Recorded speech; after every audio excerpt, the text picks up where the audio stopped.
23 லூக்கா 23:43 இப்படியாக நாம் பார்க்கிறோம். இன்றைக்கு நீ என்னுடனே கூட பரதீசில் இருப்பாய் என்று மெய்யாகவே உனக்கு சொல்லுகிறேன். இந்த லூக்கா சுவிசேஷத்துல மாத்திரம் நம்ம அந்த வசனங்களை ஆராய்ச்சி பார்க்கும்போது இந்த திருடன் ரட்சிக்கப்பட்ட திருடன் என்னமோ நல்லவன் மாதிரியும் அங்கே வந்து இன்னொரு திருடனுக்கு புத்தி சொல்றது நம்ம அங்க படிக்க முடியும். நீ தேவனுக்கு பயப்படுறது இல்லையா அப்படி எல்லாம் சொல்லி அவன் சொல்லுவான். ஆனா மத்தேயு மார்க்ல நம்ம பார்க்கும் பொழுது இந்த இரண்டு திருடர்களுமே தேவனை தூஷித்தார்கள் என்று சொல்லி நம்ம பார்க்கிறோம். மத்தேயு 27:44, மார்க் 15:32 எல்லாம் படிச்சீங்கன்னா எடுத்தவங்க வாசிங்க. அவரோட கூட சிலுவையில் அறையப்பட்ட கள்ளரும் அந்தபடியே அவரை நிந்தித்தார்கள். கள்ளரும்னா அந்த ரெண்டு பேருமே இயேசுவை இதுவரைக்கும் நிந்திச்சுட்டே வந்துட்டு இருக்காங்க. தெலுங்குல வந்து அந்த பந்தி போட்டு தொங்கலு அப்படின்னு சொல்லி அது மத்தேயு 27 நம்ம பார்க்கிறோம். பந்தி போட்டு தொங்கலனு அழாகனே ஆயனனு தூஷிஞ்சிரி அப்படின்னு சொல்லி. அப்போ இந்த பந்தி போட்டு தொங்கலுன்னா எக்ஸாக்ட் மீனிங் நம்ம பார்க்கணும்னா வழியில நம்ம போயிட்டே இருப்போம், நம்மளை கொள்ளடிச்சு நம்மளை அடிச்சு நம்மளை பந்திச்சு நம்ம கிட்ட இருக்கிறதெல்லாம் பிடுங்கிட்டு போயிட்டு ஒருவேளை அந்த அகப்பட்டவன் இப்போ என் பொருளை என்னை அடிச்சு ஒருத்தன் எடுத்துட்டு போயிட்டு இருக்கான்னா நான் எதிர்த்து பேசினா என்னை கொலை செய்யறதுக்கும் தயங்காம என்னை கொலை செஞ்சுட்டு அவனுக்குரியதே எடுத்துட்டு போயிடுவான். அது பந்தி போட்டு தொங்கலு அப்படின்னு சொல்லி மீனிங் தெலுங்குல அப்படி. அப்போ இந்த கள்ளர்கள் இப்படிப்பட்ட திருட்டுத்தனம் இப்படிப்பட்ட காரியங்களை செய்து கொண்டு கல்வாரி சிலுவையில தேவனுக்கு முன்பாக இந்த பக்கம் ஒருத்தன் இந்த பக்கம் ஒருத்தன். ஆனா பைபிள்ல வந்து இந்த பக்கம் உள்ளவன் ரட்சிக்கப்பட்டானா இந்த பக்கம் உள்ளவனா ரட்சிக்கப்பட்டானான்னு சொல்லி எங்கேயும் நம்ம அதை வந்து பார்க்க முடியாது. ஆனா தமிழ்ல வந்து மற்றொருவன் அப்படின்னு, தெலுங்குல ரெண்டோ వ్యక్తి அப்படின்னு சொல்றத வந்து நம்ம பார்க்க முடியும். அப்போ இந்த திருடர்கள் தேவனுடைய இதுவரைக்கும் நிந்திக்கிறாங்க. சுரேஷ் சொன்னது போல அந்த ஃபர்ஸ்ட் வார்த்தை ஆண்டவர் பேசினது, பிதாவை இவர்கள் செய்வது என்னது என்று அறியாமல் செய்கிறதுனால இவர்களை மன்னியும் சொல்ல அந்த வார்த்தையானது இந்த திருடனுக்கு வந்து ஒரு மனசுக்குள்ளார ஒரு பெரிய ஒரு ரட்சிப்பை கொண்டு வருவதற்கு ஒரு வழியை கொண்டு வந்திருக்கிறது என்று சொல்லி நம்ம பார்க்க முடியும். ஏன்னா அது வரைக்கும் அவனும் நிந்திக்கிறான். அப்போதான் இவர் இவ்வளோ அடி வாங்கி இவ்வளோ தூஷிக்கப்பட்டு கூட மன்னியும்னு சொல்றாரு, இதெல்லாம் பொறுமையா சகிச்சிட்டு இருக்காரு அப்படின்னு சொல்லி ஆண்டவர் சமூகத்துல அவன் உடனே என்னன்னு சொல்றான். அந்த வசனத்தை வாசிங்க, 23 படிங்க. மற்றவன் அவனை நோக்கி, நீ இந்த ஆக்கினைக்கு உட்பட்டவனாயிருந்தும் தேவனுக்கு பயப்படுகிற இல்லையா? நாமோ நியாயப்படி தண்டிக்கப்படுகிறோம். நாம் நடப்பித்தவைகளுக்கு தக்க பலனை அடைகிறோம். இவரோ தகாதது ஒன்றையும் நடப்பிக்கவில்லையே என்று அவனை கடிந்து கொண்டு, அதுக்கப்புறமா தான் இயேசுவானவரை பார்த்து அப்படின்னு சொல்லி நம்ம அங்க பார்க்க முடியும். இப்ப இவ்வளோ கன்வர்சேஷன் அந்த சிலுவையில இருக்கிற அந்த திருடர்கள் மத்தியில வந்து இயேசுவனுடைய பாடுகளை பார்த்து மனம் திருந்தி அந்த திருடன் உடனே இன்னொரு திருடனுக்கு புத்தி சொல்லி, இயேசுவே நீர் வரும்போது உடைய ராஜ்யம் வரும்போது, இவனுக்கு யார் சொல்லி இருப்பாங்க இயேசுவானவர் ராஜ்யத்துல வருவார், அவருக்குன்னு ஒரு ராஜ்யம் இருக்குது, அப்போ நானும் அவர் கூட போகணும், நானும் ரட்சிக்கப்படணும்ன்ற ஆசை அவனுக்குள்ளார எப்படி வந்திருக்கும்? இப்போ இயேசுவானவருடைய நாம கூட இந்த உலகத்துல வாழும்போது நம்முடைய வாழ்க்கையை பார்த்து மற்றவர்கள் அதை கடைபிடிக்க வேண்டியதா இருக்கும். நாம தப்பு செஞ்சா அவங்களும் தப்பு செய்வாங்க. ஆனா இங்க இயேசுவானவர் சிலுவையில அவர் சொன்ன வார்த்தை, அந்த ஒரு வார்த்தையிலே இந்த மனம் மாறின திருடன் உடனே ரட்சிக்கப்படுவதற்கு ஒரு வழியாக இருக்கிறது.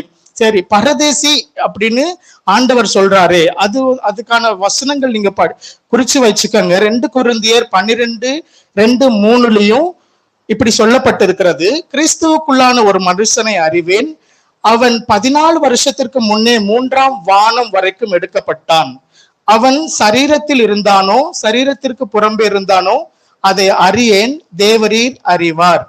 அப்போ 3வது வசனம், அந்த மனுஷர் பரதீசிக்குள் எடுக்கப்பட்டு மனுஷர் பேசப்படாததும் வாக்கு கிட்டாததும் ஆகிய வார்த்தைகளை கேட்டான் என்று அறிந்திருக்கிறார். அப்போ பரதேசிங்கிற ஒரு நகரம், மனுஷர் பேசக்கூடாத வாக்கு கெட்டாததுமாகிய வார்த்தையை கேட்டார். அப்போ பரதேசின்றது 3ஆம் வானத்தில் இருக்கிறது என்று சொல்லி பார்க்கிறோம். அதே போல ஆதியாகமம் 3ஆம் அதிகாரம் 22ஆம் வசனத்திலே கூட நம்ம பரதேசி சொல்லுவதற்கு நம்ம ஒரு அடையாளமாக தேவன் அங்க ஒரு ஜீவ விருட்சத்தின் கனியை வைத்திருக்கிறார்.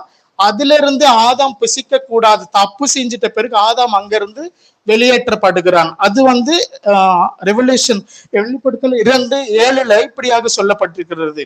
ஆவியானவர் சபைகளுக்கு சொல்லுகிறதை காதுள்ளவன் கேட்க கடவன். ஜெயம் கொள்ளுகிறவன் எவனோ அவனுக்கு தேவனுடைய பரதீசின் மத்தியில் இருக்கிற ஜீவ விருட்சத்தை கனியை புசிக்க கொடுப்பேன்.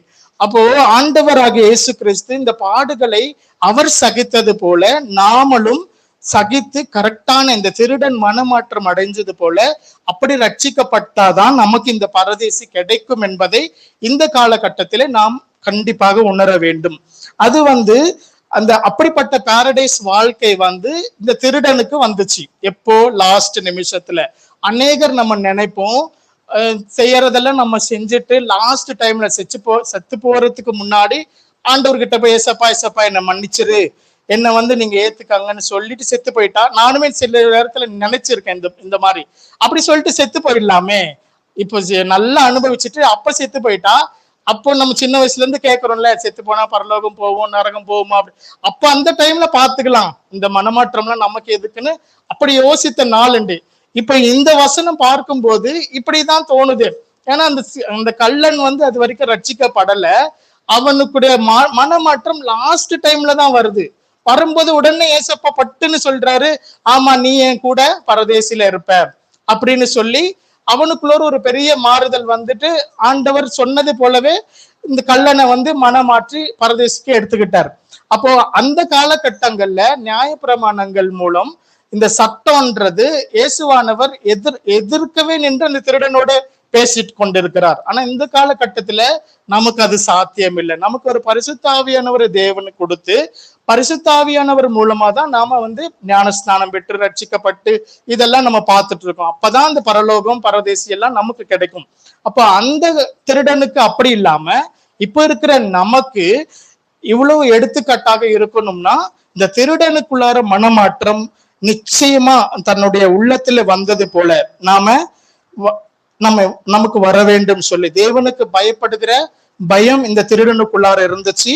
உணர்வுள்ளவனா இந்த திருடன் தன்னுடைய இருதயத்துல மனம் அடிச்சுட்டு, ஏசப்பா நீங்க வரும்போது என்ன எடுத்துக்கோங்க, நீங்க தான் உண்மையான தெய்வம் சொல்லி ஒரு உணர்வு அவனுக்குள்ளார அவர் தகாததொன்றும் செய்யாமல் இயேசுவை தகாததொன்று செய்யாம இருக்கிறதுனால இவர் நிச்சயமாகவே தேவகுமாரன் சொல்லி அவரை நம்பி நம்ம நிறைய நேரத்துல நான் இவரை நம்பினேனே, இத்தனை வருஷமா நான் சர்ச்சுக்கு வரேன், இத்தனை வருஷமா நான் ஜெபிக்கிறேன், எனக்கு ஜெபத்துக்கு ஆண்டவர் பதில் தரல, இவரை நம்பினேனே அவர் அப்படி பண்ணிட்டார் இப்படி பண்ணிட்டாருன்னு முறுமுறுத்து நம்ம நிறைய நாட்கள் காலத்தை கடத்திட்டே இருப்போம். ஆனா இந்த திருடன் உடனே அதை அங்கீகரிச்சு தேவனை ஏற்றுக்கொண்டது போல விசுவாசித்து, என்ன நினைச்சுக்கங்கப்பா நீங்க வரும்போது அவன் சொல்றது அதுதானே, ஆண்டவரே என்ன நினைச்சுக்கங்க. அந்த ஒரு வசனம் மாத்திரம் படிங்க, இந்த கல்லன் சொல்ற அந்த வசனம் அந்த 23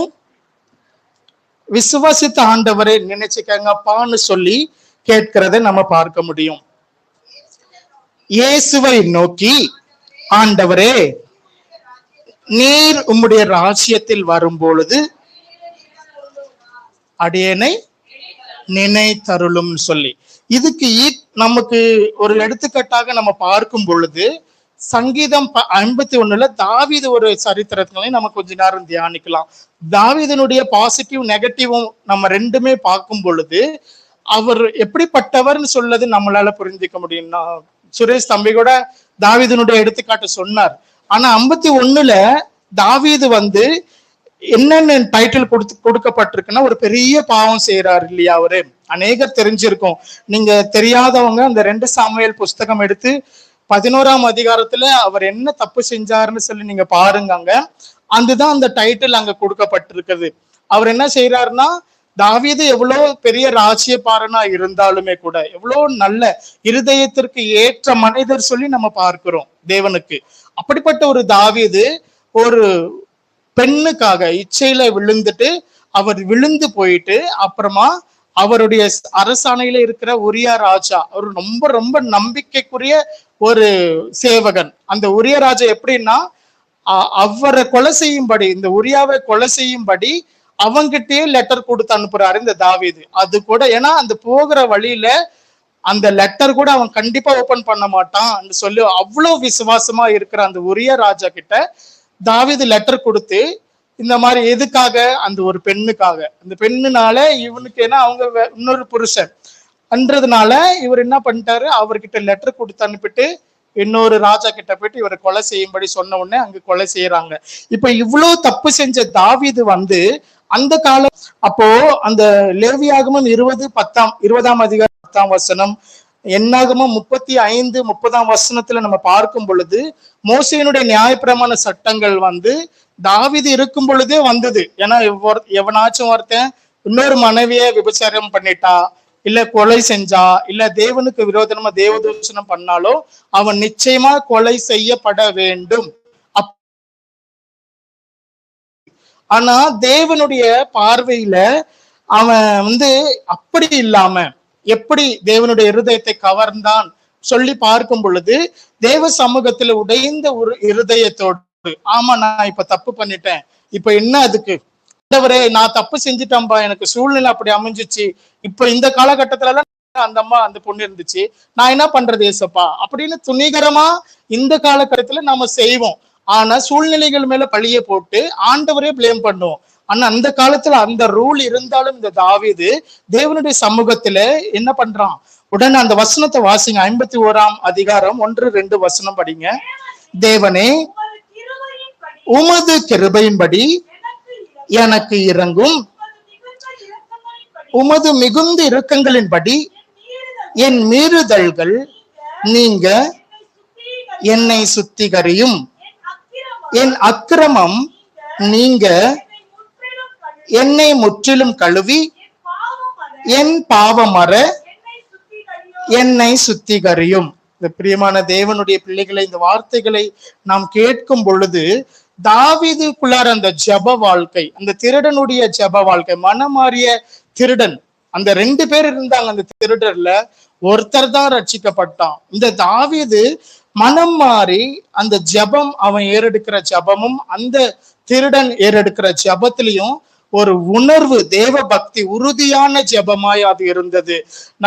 சில காலகட்டங்களை நம்ம அநேக முறை நம்ம அறியாமலே ஒரு ஆணவ ஜபம், அகங்கார ஜபங்களும் கூட நம்ம செய்யறது உண்டு. நம்முடைய பாஷையில அது அராஜக ஜபங்களும் சொல்லலாம்.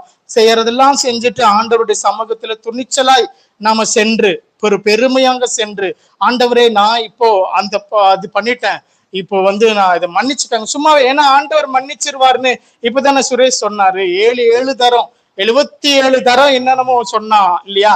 சோ அவ்வளவு தடவை நம்ம எத்தனை பாவங்கள் செஞ்சாலும் ஆண்டவர் மன்னிச்சிடுவார் தானே அப்படின்னு ஒரு ஏளனமா நம்ம மனசுல நினைச்சிட்டு ஆண்டவரை குறிச்சு பயம் இல்லாம, உள்ளுணர்வு இல்லாம, இந்த மன்னிப்பு ஒரு துச்சமா நினைச்சு தப்பு மேல தப்பு செஞ்சுட்டு அந்த அராஜக ஜாபங்கள்லாம் நிறைய முறை நம்ம செய்வோம். நானே அப்படிப்பட்டது எத்தனையோ செஞ்சிருக்கேன்.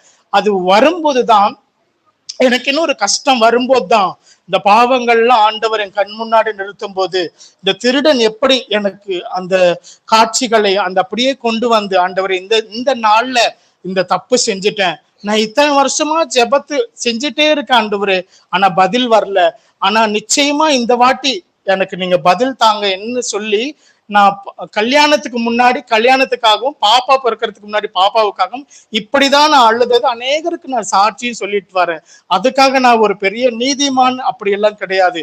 ஆனா ஆண்டவர் நம்முடைய இருதயத்தை பார்க்கிற தேவன். அந்த க்ஷணமே கல்வாரி சிலுவையில அகப்பட்ட அந்த திருடனை இருதயத்தை பார்த்து இப்பதான், ஆனா அவனுக்குள்ளார உடனே மனசு வந்துருச்சு, இவனுக்கிட்ட வரல, அதை பார்த்துட்டு நீ உடனே என் கூட வருவேன்னு சொல்லி எப்படி அவரால் சொல்ல முடிஞ்சது?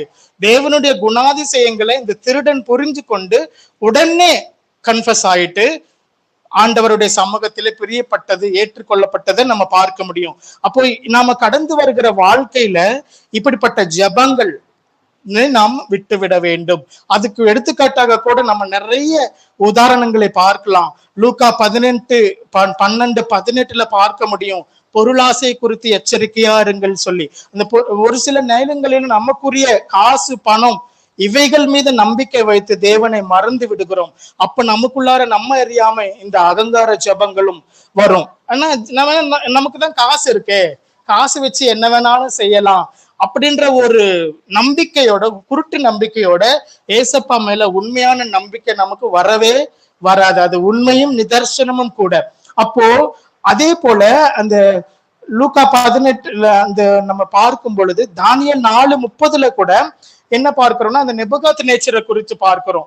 நெபுகாத் நேச்சர் வந்துட்டு இது நான் கட்டின இந்த வல்லமை என்னுடையது அப்படின்னு சொல்லி நம்ம அங்க பார்க்கிறோம். அவனுக்குள்ளார ஒரு அகம்பாவம் வந்த உடனே தேவன் என்ன பண்ணிட்டார், இது நீ பண்ணதான்னு சொல்லிட்டு எடுத்து போட்டார். அதுக்கப்புறமா நம்ம அங்க அந்த 2 பேர் ஜபம் பண்றதுக்கு ஒரு இடத்துக்கு போறாங்க. எங்க இருக்கிற அந்த வசனம் மத்தேயு 24 நினைக்கிறேன். அதுல 2 பேர் ஜபம் பண்ணும்படி போறாங்க.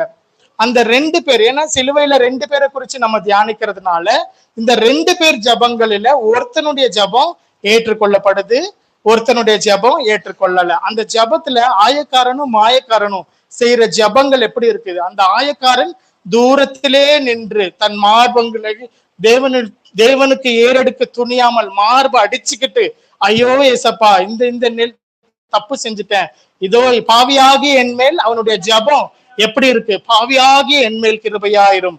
அந்த மாயக்காரன் என்ன செய்யறாரு? நான் உங்களுக்கு தசமமாக கொடுக்குறேன், சர்ச்சுக்கு போறேன், ஜபம் செய்யறேன், எல்லாமே செய்யறேன் ஏசப்பா அப்படின்று நம்ம கூட சில கள்ளங்களில கஷ்டம் வரும்போது நம்ம நினைப்போம், இந்த வாரம் வாரம் வேலை வெட்டி இல்லாம நான் சர்ச்சுக்கு போயிட்டு வரேன் ஏசப்பா. நான் பட்டாபிராம்ல இருக்கேன், அப்போ அம்புத்தூர் எஸ்டேட்டுக்கு சர்ச்சுக்கு வரணும்னா ஒரு சில நேரங்கள்ல இவ்வளவு தூரம் நான் வரேன், வீட்டுக்கு வரதுக்குள்ளார எனக்கு 5-6 ஆயிடும் அப்படின்ட்டு நான் ஜெபிச்சுட்டேன்னா அந்த ஜெபம் எதுக்கு? உன்னை யாரு சர்ச்சுக்கு போக சொன்னா? யாரு ஆண்டவருக்காக நிக்க சொன்னாங்க? அந்த வசனமும் அங்கதான், அந்த வசனமும் நம்ம பைபிள்ல பார்க்க முடியும். நிக்க முடியுமானால் உறுதியா நிக்க வேண்டும், நிக்கிறவன் விழுந்து போகாதபடிக்கு எச்சரிக்கையா இருக்க வேண்டும். ஏன்னா நம்ம எல்லாருமே மனுஷர்களா இருக்கிறபடினாலே விழுந்து போவது கட்டாயம். யாருமே இங்க பரிசுத்தவான்களா இருக்கவே முடியாது. நாளுக்கு நாள் தேவனுடைய சமூகத்திலே ஆண்டவரை பாவியாகி என் மேல் கரிசனையாயிரும் எப்படின்னு சொல்லி ஆண்டவருடைய சமூகத்திலே இந்த உறுதியான ஜபங்களை ஏறெடுத்து நம்ம அப்படியாக முன்னாடி செல்லும் போது இந்த திருடன் மனம் மாறினது போல நம்மளும் மாற முடியும். அதே போல நியாயாதிபதிகள் 16:20 கூட நம்ம பார்க்க முடியும். சிம்சோன் விழுந்து போன சம்பவம். அவர் தேவனால அபிஷேகம் பெற்றப்பட்டு இருக்கிற மனுஷன். அவனும் ஒரு பெண்ணு நிமித்தம் பலவீனமாயி 3 முறை ஜெயிச்சுட்டான். அந்த பெண்ணு உன்னுடைய பலம் என்னன்னு கேட்கும் பொழுது 3 முறை சொல்லும் போதும் அவன் என்ன பண்ணிட்டான், பொய் சொல்லிட்டு தப்பிச்சுட்டு வந்துடும். ஆனா 4வது முறை வரும்போது அந்த 16:20 சொல்லப்பட்டிருக்கிறது, அப்போ தேவனுடைய ஆவி அவனை விட்டு நீங்கினது அறியாமல், தன்னை விட்டு இதுவரைக்கும் தேவனுடைய ஆவி, தேவனுடைய பலம், தேவனுடைய வல்லமை அவனை லீட் பண்ணிட்டே இருந்துச்சு, காப்பாத்திட்டே இருந்துச்சு. ஆனா தேவனுடைய எதர்ச்சியான நேரத்துல தேவன் அவனை விட்டு நீங்கினது அறியாமல் அவன் என்ன பண்ணிட்டான், விழுந்து போயினதை நம்ம பார்க்க முடியும். அது ஒரு அகங்காரம், ஒரு கர்வமான ஒரு என்ன பண்றது, என்ன அந்த சிந்தனை. நம்ம யோசிக்க வேண்டிய இந்த வசனங்கள் சிம்சோன் விழுந்து போன நிலைமையிலும் கூட ஆண்டவர் திரும்பவும் ஆண்டவருடைய சமூகத்துல அவன் கன்ஃபஸ் பண்ணி வந்ததுனால அவனும் திரும்பவும் மீட்டெடுக்கப்பட்டான்னு சொல்லி நம்ம பார்க்க முடியும். இப்போ இந்த உறுதியான ஜபங்கள் தேவனுடைய குணத்தை அறிந்தால் மாத்திரமே, தாவீது தேவனிடத்தில் ஆண்டவரே அப்படின்னு சொல்லி என் ஜபத்தை கேளுங்க, இருமாப்பா இராம ஆண்டவர், ஏன்னா நான் ஒரு ராஜா தானே ஏசப்பா, நான் ராஜா தானே, ஏன் எனக்கு செய்ய மாட்டீங்க, எனக்கு செய்யாம வேற யாருக்கு செய்ய போறீங்க? இப்படிப்பட்ட ஜபங்களும் அவன் ஏறெடுக்காம என் மீது இரக்கமாயிரும் கர்த்தாவே, உமது கிருபையின்படி எனக்கு இறங்கும். அப்படியே அந்த 51 ஃபுல்லா நீங்க படிச்சீங்கன்னா அந்த வசனங்கள் அழகா நமக்கு ஜபிக்க கற்றுக் கொடுக்கும். உமது சமூகத்தை விட்டு என்னை தள்ளாமலும் உமது பரிசுத்த ஆவி என்னிடத்திலிருந்து எடுத்துக்கொள்ளாமலும் இரும். இந்த ஜபங்கள் எல்லாம் நாமளும் அப்படியே கைப்பிடிச்சிட்டு போயிட்டே இருக்கும் போது, டெய்லி நாளுக்கு நாள் சொல்லிட்டே வரும்போது ஆண்டவர் அந்த பரதேசி என்று சொல்லப்படுகிற ஜீவ விருட்சத்தின் கனியை புசிக்க கொடுப்பார் என்பதில் நமக்கு சந்தேகம் இல்லை. ஏன்னா அவர் வரும்போது நிச்சயமா நம்ம எல்லாரும் நம்பிக்கை ஆண்டவர் இயேசுவானவர் ஒரு நாள் கண்டிப்பா வருவார். எத்தனை பேர் அதுல நம்ம ஏற்றுக்கொள்ளப்படுகிறோமோ ஏற்றுக்கொள்ளப்பட மாட்டோமோன்னு சொல்லி நமக்கு தான் தெரியும். அந்த லூக்கா 18 வந்து நம்ம இப்படியா வாசிக்கிறோம், அந்த 2 பேர் ஜெபம் பண்றது வாசிக்கிறோம். மத்திய 24 திருடன் என்ன விதமா என்ன நாளிகையில வருவார் என்று சொல்லி தேவனுடைய ராஜ்யத்தை குறிச்சு, தேவன் எப்படி வருவார், திருடன் வருகிறது போல வருவாராம். அப்ப என்ன பண்ணுவாங்க, அந்த 2 பேர் வந்து மாவரைச்சிட்டு இருப்பாங்க, ஒருத்தி கைவிடப்படுவா, ஒருத்தி ஏற்று, இதெல்லாம் நமக்கு தெரிஞ்ச வசனம். அந்த 2 பேரா கைவிடப்பட்டவர்கள் அப்படின்னு பார்க்கும்போது இந்த சிலுவை தியானத்திற்கு நம்ம இப்படி வரும்போது இந்த 2 பேர்ல ஒருத்தன் ஏற்றுக்கொண்டு உடனடியாக தேவனுடைய சமூகத்தில் பரதேசியில தேவனுடைய சமூகத்தில் கூடவே இருந்தான் என்று சொல்லி நம்ம அங்க பார்க்கிறோம். அப்போ எப்படி இந்த நேரத்திலும் நம்ம தெலுங்குல இந்த வசனம் அழகா சொல்ல இருக்குது. அந்த 51 சங்கீதத்துல, தேவா நீ కృప చెప్పున నన్ను కరుణింపుము, நீ வாத்சல்ய பாகுல்யமு చెప్పు பரச்சுமு. ஆண்டவர் இப்படியாக இந்த தெலுங்குல படிக்கும்போது இன்னும் நல்லாவே இருக்குது அந்த வசனம். அப்ப தமிழ்ல நமக்குரிய வார்த்தைகளை ஆண்டவருடைய சமூகத்தில் எவ்வளவுக்கு எவ்வளவு நம்மால இறங்கி போக முடியுமோ, எவ்வளவுக்கு எவ்வளவு இந்துக்கள் எல்லாம் பார்த்தா அந்த அங்கு பிரதர்சனம் பண்ணி என்னென்னமோ செய்வா, அந்த தெய்வத்தை குளிர் விடுவாங்க பால் எல்லாம் ஊத்திட்டு, அப்பயாச்சும் குளிருமான்னு சொல்லி. ஆனா நம்முடைய தெய்வம் அதெல்லாம் எதுவும் கேட்காம இருதயத்தை அடிச்சு கொண்டு அந்த ஆயக்காரன் அடிச்சுக்கிட்டது போல, அதே போல அந்த ஆயக்காரன் சம்பவத்திலையும் நம்ம பார்க்கும் பொழுது லூக்கா 19 சகேயுன்றவர் ஒருத்தர், அவர் ஆயக்காரனுடைய தலைவன்.